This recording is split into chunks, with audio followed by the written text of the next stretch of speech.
Hey, good afternoon, class. My name is Arne Fisher. I'll be teaching you a basic combat lifesaver course. Traditionally, this course is a 40-hour week, so I will have you Monday through Friday to do this course. Today is going to be more of a surface level, what I would introduce for like the day one stuff. Disclaimer, in this presentation, there's some videos that have a lot of flashes and stuff in it. Some of the stuff is graphic, so I won't be showing that in the presentation, but I'll have those links on a separate Word doc when I submit it to the discussion board. Be sure to check those out. Give some great information, some great insight on some things. And also, while you're doing your presentation, make sure that you're sharing your freaking screen, right? So I did my presentation and I was going back to review before I submitted it.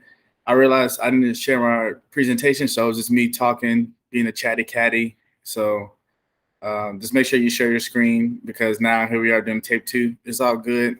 We'll still make it happen, right? All right, so traditionally I do this class in person. So virtually we'll have some challenges. I'll be sure to address those in the comment section, or I'll address that as we go through. Traditionally, I always do a risk assessment. It'll be environmental first thing. If it don't grow here, it doesn't go here. And pretty much that just means pick up after yourself, right? I'm not your janitor. I'm not your mom. I'm not your dad. I'm your instructor. We're going to leave the room better than when we got it. So just make sure you clean yourself. Cords on the floor is a safety hazard. So you need to make a phone call. Just get up, watch where you're going. Don't be a disturbance to the rest of the group. Normally, I'm teaching about 30, 35 students at a time, me and my other counterparts in the class. So just look out for that. In case of inclement weather, take all commands from the tower. I'm the tower, so just look for me for guidance, and I'll put that guidance out. Same for an active shooter. We're warfighter, so we'll get the job done, right? But take all commands from the tower when it comes to active shooter.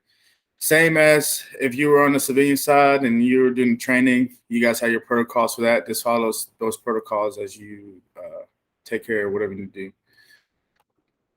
All right, so here's an overview. It says it's important to realize that civilian trauma care in non-tactical setting is dissimilar to trauma care in a combat environment. TCCC and CLS are an attempt to better prepare medical and non-medical personnel for the unique factors associated with combat trauma casualties. Pretty much what that's saying, if you have a background in being a doctor, being a nurse, the trauma care is going to be different from what we use in DOD. Some of the stuff you're not going to get with, some stuff you are with. When I did my CPR and I started wanting to become a paramedic, the training was so different. Like leaving stab wounds, stuff like that. So just keep that in mind. Like it's different, and the reason why it's different because it doesn't really work when it comes to a combat setting. So just keep that in mind. Long story short. So for the task, identify the function of a combat lifesaver and the contents in a combat lifesaver aid bag. Condition: given written items pertaining to the role of the combat lifesaver and the combat lifesaver aid bag, and then your standard will be a score of 70 or more points on the 100-point written exam. Usually after this Monday through Friday 40-hour course, I would give an exam. It'd be a two-part exam. So the first part would be you go into a room with a mannequin, and I would make the mannequin do certain things at certain wounds, and you would have to patch it up and then do the whole nylon medevac and to complete that part. But as we go through this training, you will see that and you will understand what I'm talking about, right? Combat lifesaver. What is that? The CLS is a non-medical soldier trained to provide battle for emergency care as a secondary mission. He does not replace the combat medic, and his primary mission is a combat mission. Who is biggest lifesaver on the battlefield today? Is you as a primary, CLS person. You are the primary person at the point of wounding. 90% of all combat deaths occur on the battlefield before definitive treatment is reached. All right, so the two pictures I use here are very sentimental to me because the one on the left is actually my unit in 2014. We were in Fort Dix, New Jersey, and this is the first time I was ever be able to take the class and become a combat lifesaver. And then from then, I fell in love with like the human body, the human anatomy. So for me, it was up and down after that. And then I want to say 2017, I got my certified license to be an instructor to teach other people to do that. So it's pretty cool. And this picture here on the right is here in New Jersey. Those are our first instructors, and all these pictures are public. You can just Google CLS, and you'll find these pictures, and then it gives you the whole background story of who these guys is and how they affected the battlefield and longevity wise. So, but that's it for this slide here. All right, so CLS, you have three main phases. Your tactical combat care, which is called TC3 or TCCC. The TCCC you're not really going to see too often, right? You're always going to see TC3.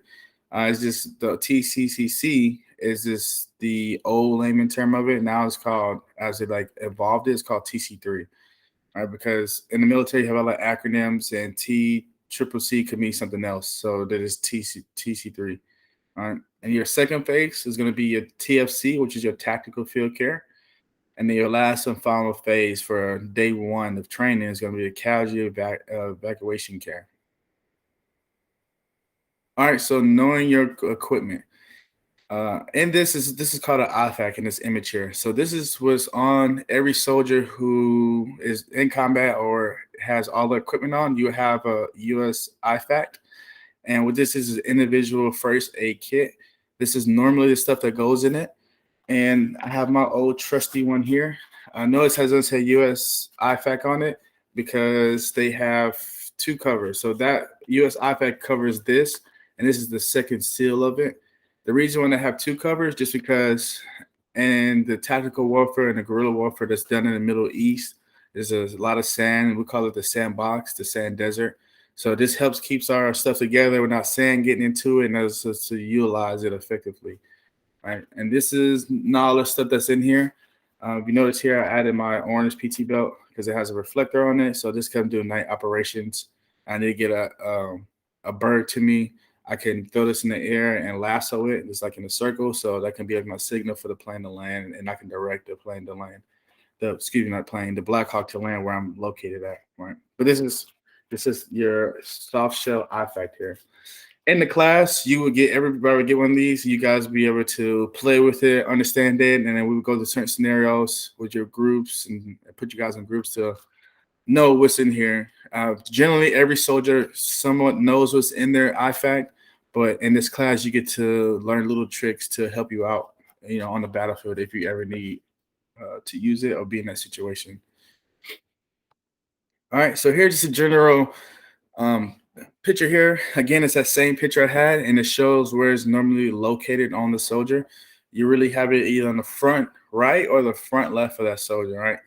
And back when we was in this pattern uniform, which is the ACU, they didn't really have a name for it. It was just like your med bag or A bag, right? So the Army adapted and they changed it and started labeling things. The reason why it's on your left, right, or front is because if it was on your back, like lower back or back there somewhere where his elbow's at or a little bit further back, we won't be able to reach those things, right? Because normally we lay on your back, we're trying to render aid to you. We got to turn you around, will hurt you more. So they made it where it's either front left or front right. Depending on your unit, that they make that decision, the SOP discretion. So depending on you, they might say, hey, I want everybody's on the left, or I might want everybody's on the right. And you guys just maneuver your equipment on your flick to make that happen. All right, simple task. All right, so this video goes into depth about TC3. Like I said, I'm not really gonna play it. There's some really gruesome stuff in there. So if you're like skirmish of blood, or you don't like blood, you want to see some realistic things, don't click on it. But it gives you a wide effect of how to use your tourniquets, how to use that stuff in there.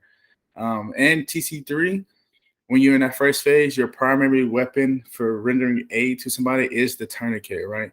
So you always gonna do like a high and tight, meaning that if I hurt my arm, you want to go high and tight with it, right up here, high and tight, 2 inches or 2 inches above the wound, tie it down. So this video gives you more directions on how to do that. So it's a really good video. Check it out.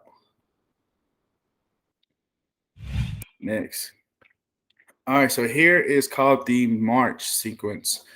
So when we evaluate a soldier, we go through all these here: the massive hemorrhage, airway, respiratory, circulation, and then hypothermia slash head injury. In your TC3, you only focus on mass hemorrhage, right? Because the goal is to get you back in the fight, right? So you got a limb going, and we get to you, we put this on, we eliminate the threat, and then we can start doing tactical field care. And as we go along through this presentation, I will explain more on what that looks like, right? And the next slide will explain why we want to do that, why we want to do the M in that, right? And we never do CPR in TC3. You might say why we don't do CPR. That will be explained in the next slide as well. All right, so in this slide, so it gives you minimal casualty assessment. In this right corner here, you'll see this slide, and it goes over if you're taking fire, yes, no. So say like you had somebody who went down, and you weren't immediately running to that person. You say, hey, can you render aid to yourself? Or hey, can you get to cover, right? Because essentially that person's on the X, meaning, and I guess like a layman term is that person is still in direct danger. He's still in the enemy's point of view. So if he's on the, he got injured, he's hit, he's laying on the X, and I run out there to try to help him, and I'll get hit because I'm still in that enemy's point of view. I'm still on the X. So the goal is to get out the X, get off the X, and get out of that fatal funnel to render aid to that soldier or whoever who was on our team who went down, right? So immediate treatment to extremity hemorrhage. Excuse me, sorry. That will be your extremities, right? So your legs, arms. Put a tourniquet on. Hey, can you fight? Yes. Hey, can you not fight? No, I can't fight. All right. Well, let me put security for you. Let me be your asset, right? So that's the whole point of TC3. We're not going through the whole thing. Hey, can you breathe? All this other stuff. We're putting tourniquets on and get you in the fight. What we say is when you get injured on the battlefield, the best way to get medical care is eliminate the threat. So our main focus at that point is to eliminate the threat, right? You and the casualties are still in danger. You're still in the X. So if you weren't able to move, if you were able to get the cover and not render aid to yourself, and I was able to get to you, we're still on the X, regardless if we get the cover. You are still in the enemy's point of view, and we have to eliminate the threat before we can get you safely back to the rest of the group and take good care of you. Here, most important thing in TC3, don't use your own medical equipment, your own IFAC, unless you have to. All right, and the reason being, if somebody went down and I used mine to render aid to a soldier, and we had to call a Black Hawk and nylon medevac to get him out of there, then where's my equipment? Right, my equipment is gone. I'm still in the battlefield. Say like we get an engagement again, I get hit. I don't have equipment to render aid to myself.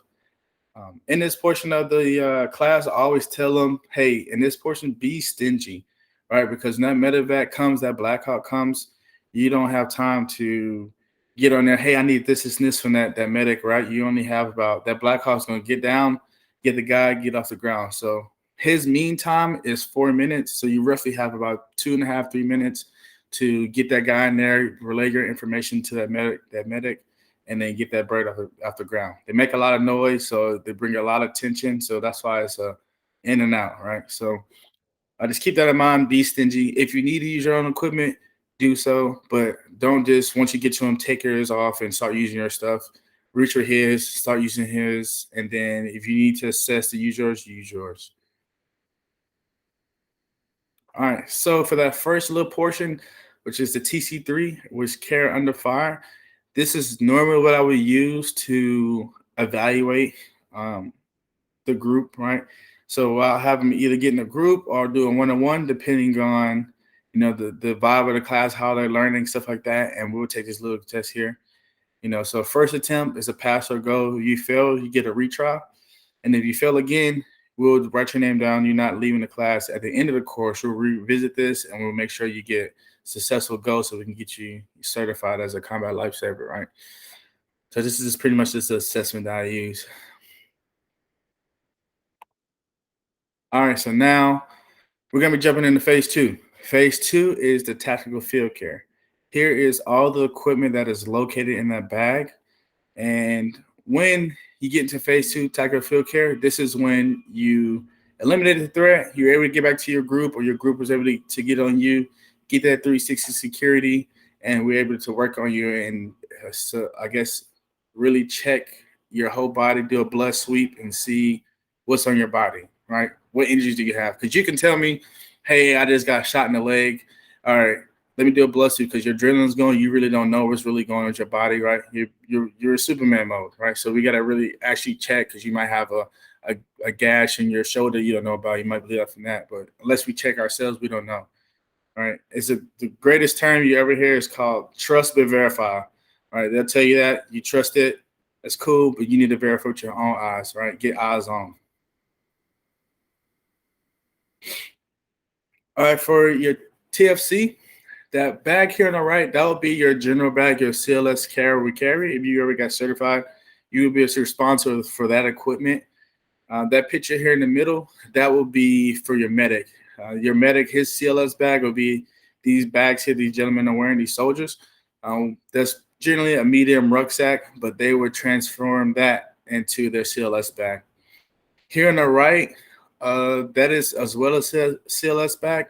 That's more of a garrison environment, more like if we're on the fob or base, something happened, they would use that bag because it's super bulky, of course, but they're not in a hostile environment. So some medics just use the same bag, some change it up, just depend on them. Hey, to each their own, so the medic uses that. But for us, the far left picture, that's the bag you'll have. You either have it sits around your hips or you have it in your rug, depending on what the mission set is. Like you'll make room for that. All right, so I know I'm speeding through it. I did my first presentation. It was roughly like 45 minutes, so hopefully I can get it somewhat lower than that. I wouldn't plan for it to be that long, but hey, it is what it is, right? In TCF, your phase 2, you will go through this whole sequence. You go through your massive hemorrhage, airway, checking the airway, make sure he's good to breathe, respiration, circulation, hyperthermia, right? So in this process, is you're not just the only one who's working on him. Everybody is. So you might pull 2 or 3 people in to work on this body, to work on this casualty, to make sure that he's taken care of, he's good to go, right? Because I might sweep him and I might miss he has a shoulder injury, but the next guy might see he has a shoulder injury. So if I say like I started this process and I was at R and I had a soldier come up and he asked me, what did I do already? He's not even going to ask that. He's going to start the march sequence from the very beginning because he's already aware that, hey, I need to make sure that just to make sure that my battle buddy didn't miss anything. And this is what we teach. Hey, make sure that you do the whole process. Don't be cheating the process, right? Because at the end of the day, it's somebody's life, right? So always assess the patient, assess them. A biggest thing that I always teach when we teach the class is normally on a mannequin at the very end to get your certification, and that mannequin is always laying down. Do whatever the casualty wants, as in if he's trying to sit up, let him sit up. Don't keep pushing him down because naturally, muscle memory-wise, you want to push him down because that's how you've been trained to assess the person. So if he's trying to sit up or he or she's trying to sit up, let him sit up. Reason being, you got to be smart and look out for cues because he or she might be trying to say, hey, I can't breathe laying down. Let me sit up so I can breathe, right? So you want to look out for those things too. It's not just about just doing the march sequence or march course on the casualty, but actually looking at cues, listening for things throughout the breathing, throughout his chest rising or lowering, so stuff like that. So it's very, very important to have more than one body doing this.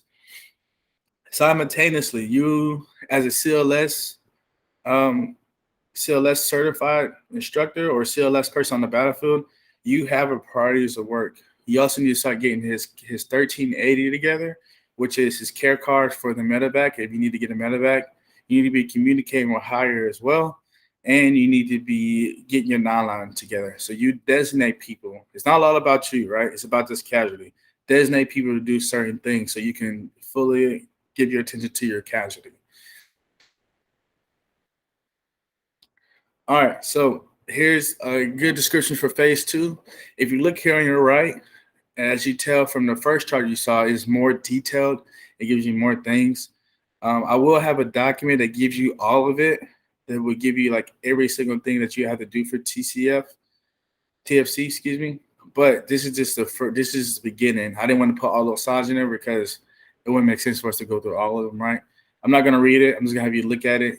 If it's this, yes, no, just look at that, and you'll be good. All right. So, before when it comes to communicating, again, communicate, right? And you practice how you play. So, in the training environment, you communicate, you designate stuff to things, get your priorities or work set together. Always make sure you brief your unit leader so you can get a sound judgment on what you guys need to do next. Prepare that nine-line medevac to get that casualty out of there. This is a rapid trauma assessment. Again, we're cutting clothes, we're doing everything, right? So if you got a limb almost half blown off, like we're cutting those trousers, right? We're gonna put that high and tight on the skin, right? If you got something, if you got blood on your back, like we're taking your jacket off, taking your armor off, like we're gonna fully assess you. This is immediate treatment to all life-threatening injuries. So we're gonna look at everything to make sure you're good to go. We're gonna assess, can you stay on the battlefield, or is it better for you to get off the battlefield so you can go get medical attention? 9 times out of 10, if I'm the guy who's on the ground, I'm sending you in the bird if I can. I'm getting you off the ground, right? Because you can still do good for us, but I just think personally, hey, you did what you can do to get off the battlefield, right? We'll see you. We'll see you later, right? Always talk to your casualty. Okay? Not just like, hey, how's your day going? He's gonna say, no, John, I'm having a bad day, right? He's got shot in the leg, right? Ask questions. Ask questions as qualifying questions when I say that. As in, hey, who is the president? Like, what's your birthday? When were you born? Stuff like that. This helps the mind to get the mind off some of the pain, and also it keeps them preventing them from going to shock because they're having to think and actually understand some stuff, right? So, or really just process things. So, ask qualifying questions is the biggest thing. All right, so here is a chart that shows females and males who died in war, and it gives you the statistics. And the question here says, why do females die more often than males in casualty situations?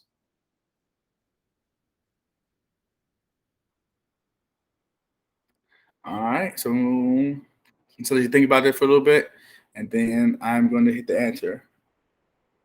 All right, 3, 2, 1. Sweet. The answer is you have to do a more detailed trauma assessment of the whole body. Right. So in the military, or at least in the army, there's a program called SHARP.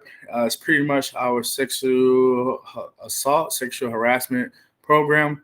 And a lot of males feel like they don't want to lose their career. So say like a female went down and she's bleeding and we got to cut her trousers off or something like that. And we eventually save her life. We get back and we say, hey, you got a sharp complaint. That female soldier you saved in the battlefield felt like you did this, and that wrong. And that can ultimately affect your career. So a lot of males, when that happens, they like, hey, I don't want to get a sharp career. Like, this is my career. This is how I make my money. I'm the breadwinner in their family. So a lot of them get scared to get squeamish with women.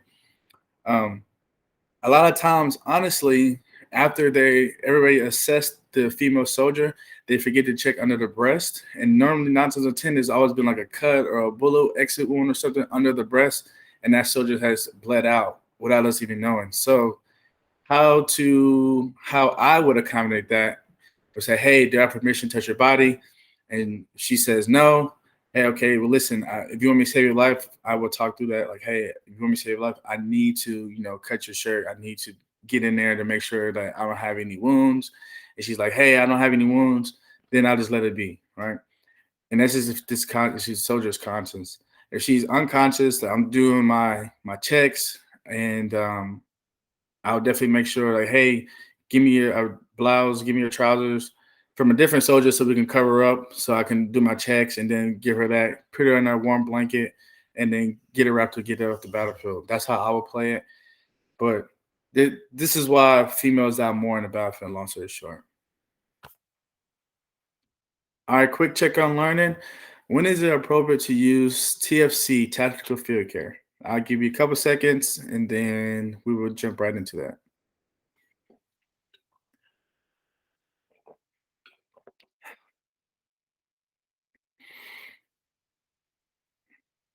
All right, so the answers is when you're off the X, in or in a safe environment. So TFC is the second phase when it comes to rendering aid to somebody. This is when you guys are all safe. You got that 360 security, and you guys can render aid. Check for cuts, check for anything like cut the uniform up if you need to look the legs, stuff like that, to save that person. Hey, take a 10-minute break. Usually, I don't have a break. I do have breaks, but we'll take a quiz before I send them on break. Of course, this is virtually, so take a break. At this point, you can stop the video, take your break, do what you need to do, but I'm going to continue to drive on with the presentation. So we're going to just keep on driving on. All right, so this is your third and final phase. This is called your casualty evaluations, and it gives you some really good stuff. So after you do TFC, and while you're doing it, not really after, you also have to fill out this 1380. This is your care card. So this is like when you call on a 911 medevac, you will use this card to identify, hey, these are the injuries that I found, and this card will go to the medical doctor, or it will go to the combat medic who's in that Black Hawk when they get there, and you give them this card and say, this is what I did, this is what I have. Notice here at the top of it, it says battle roster, your name, your last four. The next slide, the next two slides, I believe I'll be addressing that. And it also has this thing here. It has missed. If you look here, it has the mechanism of injury, signs and symptoms. On the back is the T, which we'll cover in the next one. Pretty much this is pretty much saying how the person got injured. It's called a misreport, and you just really just fill it out to your best ability as you report that to the Black Hawk commander, and then who's coming to get the casualty, and then to your higher ups, like, hey, so how they can like report to their higher ups in a sense. So I have a video that explains it a little bit slower, a little bit better, so you get a good grasp of it. Again, when I'm not gonna really show the videos, I'm gonna have that in a separate, like a little document for you guys to watch. And this is your casualty assessment. So you're always assessing the casualty every 5 minutes. Hey, you're good. After you get them squared away, hey, you're good. Hey, what can I do for you? You know, how can I help you? Or hey, sit here and talk. You always want to get him talking. You always want to have a general conversation with them. So that's just how you render aid and comfort somebody who got injured on the battlefield. One time, somebody got injured in the battlefield, and I was doing my stuff. I was talking to him, ready for the Black Hawk. He said, "Hey, man, get me back in the fight." He was like, "If you want to stay in the fight," and he said, "Get me back in the fight. I'm better than this." Like, hey, like you're done. Like, we got to get you gone. So this talk to them, keep them motivated, and then they'll be your friends forever. All right, so here's the back of that 1380, that casualty card.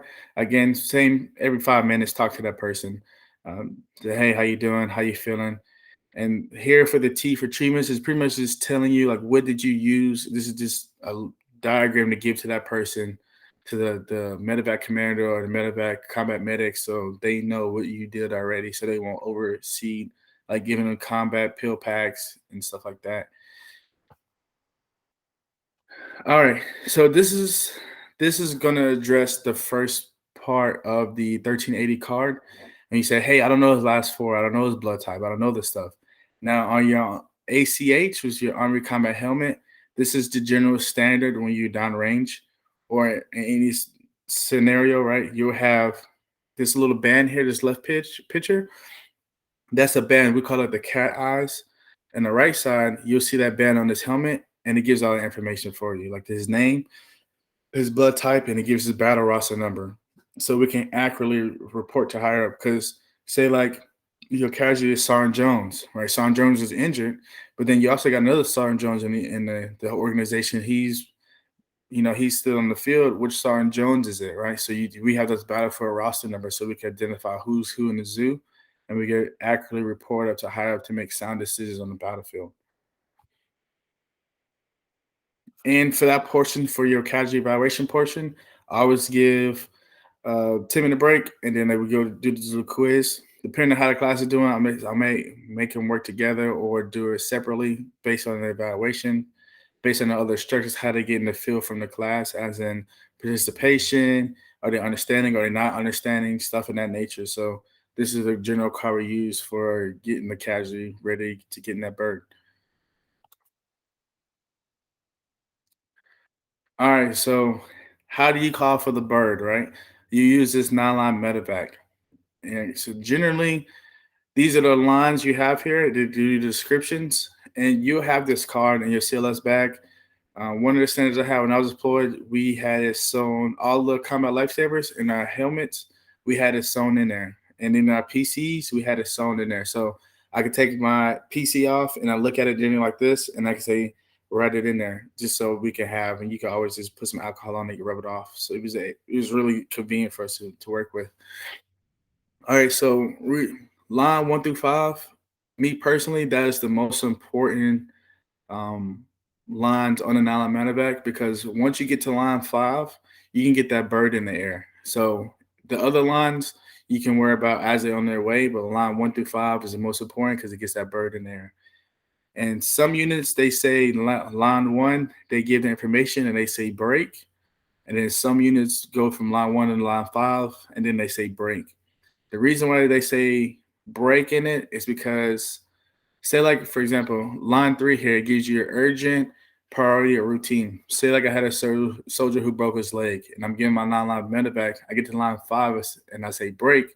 Another unit that's down the road, or like maybe two, 3 clicks away, they can call in to the same frequency and say break, break, break, meaning that, hey, whatever you had was not important, because mine is my was a broken leg, which is a routine for the helicopter to come see me, meaning that the helicopter can come.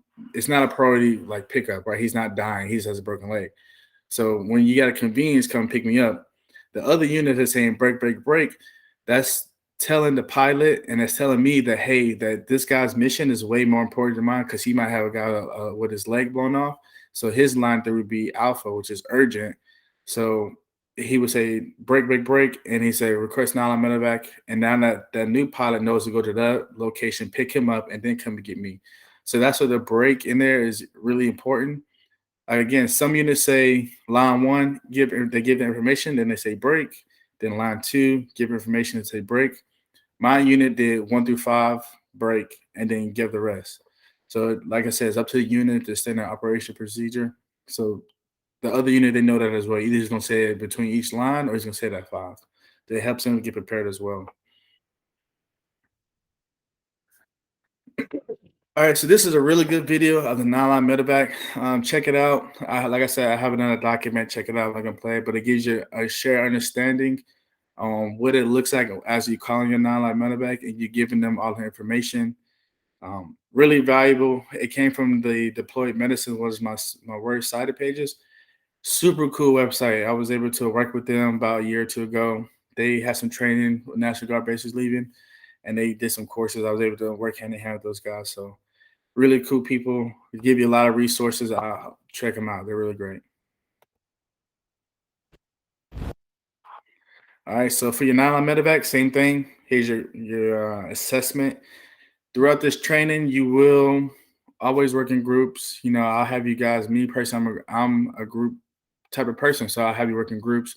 Have you get a familiarization with the commands on the card and how to use the radio, stuff like that. So you get evaluated, and then after that, 10-minute break, and then you'll come back to the class. All right, so check on learning. On the nine-line medevac card, what lines do you have to complete to get the bird, or to get the helicopter or bird in the air? All right, so look at that, and hopefully you remember. If not, it's okay. No big deal. No hard feelings, right? So your answer is B, lines 1 through 5. 1 through 5 will get the bird in the air. That's when you normally give your break. And 6, 7, 8, 9, it's okay. You can give that information as you get there, right? You can take a quick 10-minute break, and then we would come back. Usually I give a quiz. You can pause it. If not, hang out, right? One last thing I want to go back and explain. Let's see here. So if you look here on line 7, 9 times out of 10, you're going to do a signal smoke when it comes to nylon medevac. 9 times out of 10. If you don't have signal, that's why I have the PT belt in here, because it has that light on there, whatever, so I can lasso it so I can get a signal to a bird if I had to.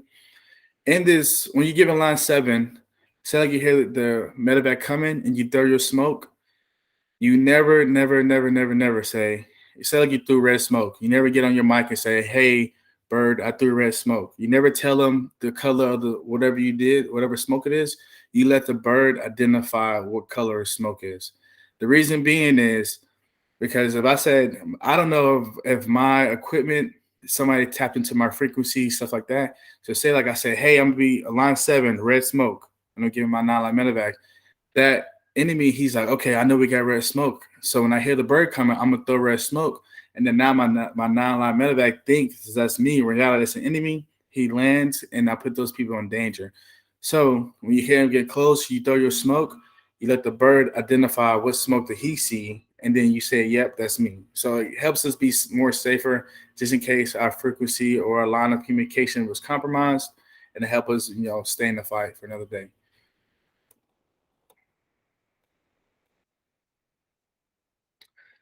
All right, so after you finish the complete course, this is your first part of your evaluation. I will have you go into battle buddy groups, maybe 3 groups, 3 per group, and then you will have a dummy that's on the ground. It's a really cool dummy. I can control the dummy how I want to, so I can have him bleeding from the leg, bleeding from the mouth, stuff like that. And you would have to go in and assess that dummy and successfully pass this portion to go into the written exam.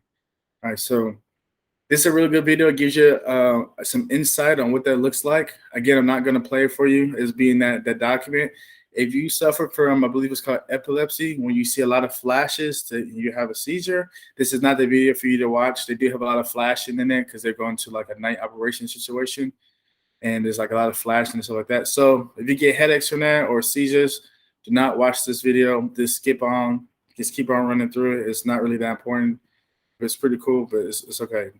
Like, I rather your health is more important than watching that video. All right. So this concludes my presentation. Hopefully I taught you something, and hopefully you can save my life with the information that I provided when it comes to an active shooter situation. Hey, get off the edge. Somebody's injured, move them off the X and try to render their A to them. Never, never, never just try to work on them right there, right? You don't know where that threat went. You know where he is. All right, get them off the X as you can. If they can move the X, have them move themselves, and then you help them out. And that's the most important thing. Keep you both safe, keep you both alive. All right, well, we're excited. So a lot of my stuff came from United States Army Doctrine. I pulled it from there.